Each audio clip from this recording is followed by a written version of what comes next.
बघा व्यवस्थित लक्ष द्या विद्यार्थ्यांनो. y is equals to cos x square bracket square दिलेला आहे आणि या फंक्शनची आपल्याला डेरिव्हेटिव्ह घ्यायची. व्यवस्थित लक्ष द्या. y is equals to cos x square ब्रॅकेटचा स्क्वेअर, बरोबर ना. बघा आता डिफरन्शिएट करायचं आपल्याला. y ची डेरिव्हेटिव्ह असते dy divided by dx. y ची डेरिव्हेटिव्ह काय असते dy divided by dx is equals to. व्यवस्थित लक्ष द्या. बघा हा जो ब्रॅकेट आहे या ब्रॅकेट मधील फंक्शनला मनातल्या मनात एक्सलेट करा.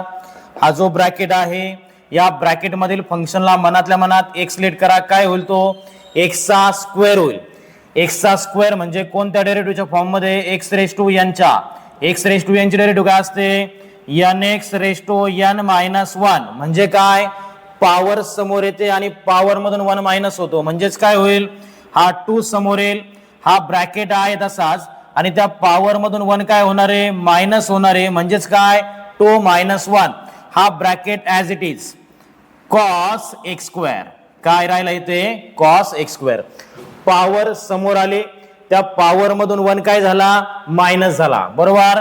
इनटू आता मी डेरिव्हेटिव्ह कुणाची घेणार या ब्रॅकेट मधल्या फंक्शनची. म्हणजे मला कुणाची डेरिव्हेटिव्ह घ्यायची आहे कॉस एक्स स्क्वेअरची, बरोबर ना.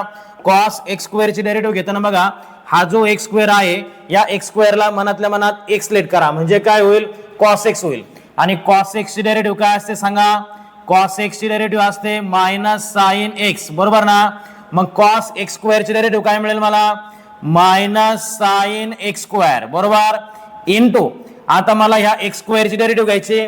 एक्स स्क्वेअर ची डेरिव्हेटिव्ह परत एक्स रेस टू एनच्या फॉर्म्युल्यानुसार पॉवर समोर येते आणि पॉवर मधून वन काय होतो मायनस होतो. म्हणजेच मला फायनल आन्सर काय मिळेल पहा टू इंटू टू फोर.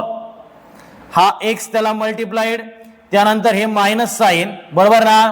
इथे आहे साइन एक्स स्क्वेअर इथे आहे साइन एक्स स्क्वेअर आणि इथे पहा कॉस एक्स स्क्वेअर आणि raise to the power to minus one म्हणजे किती वन, बरोबर.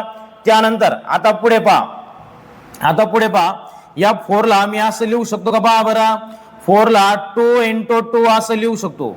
फोर ला टू इंटू टू लिहू शकतो. हा एक्स ऍज इट इज पुढे साइन एक्स स्क्वेअर इंटू काय आहे रे कॉस एक्स स्क्वेअर, बरोबर. त्यानंतर नेक्स्ट स्टेप बघा. आता बघा एक फॉर्म्युला आहे minus two as it is. हा जो एक्स आहे तो अगोदर लिहितो आणि त्यानंतर हा टू पुढे लिहितो.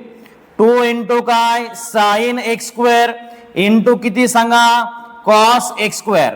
या एक्स स्क्वेअरला थोडा वेळ थिटा लेट करा. एक्स स्क्वेअरला थोडा वेळ थिटा लेट करा. कोणता फॉर्म्युला तयार झाला पहा two sine theta into cos theta. कशाचा फॉर्म्युला आहे हा साइन टू थिटाचा फॉर्म्युला आहे. Two sine theta into cos theta formula कशाचा आहे साइन टू थिटाचा. म्हणजेच पहा minus two x into sine two theta. पण थिटा किती माझ्याकडे थिटा आहे एक्स स्क्वेअर. म्हणजेच मला फायनल आन्सर काय मिळालंय minus two x into sine to x square. चला आता ऑप्शन चेक करा. बघा करेक्ट ऑप्शन कोणता आहे मला ऑप्शन दिसतोय सी. करेक्ट ऑप्शन आहे सी. बघा व्यवस्थित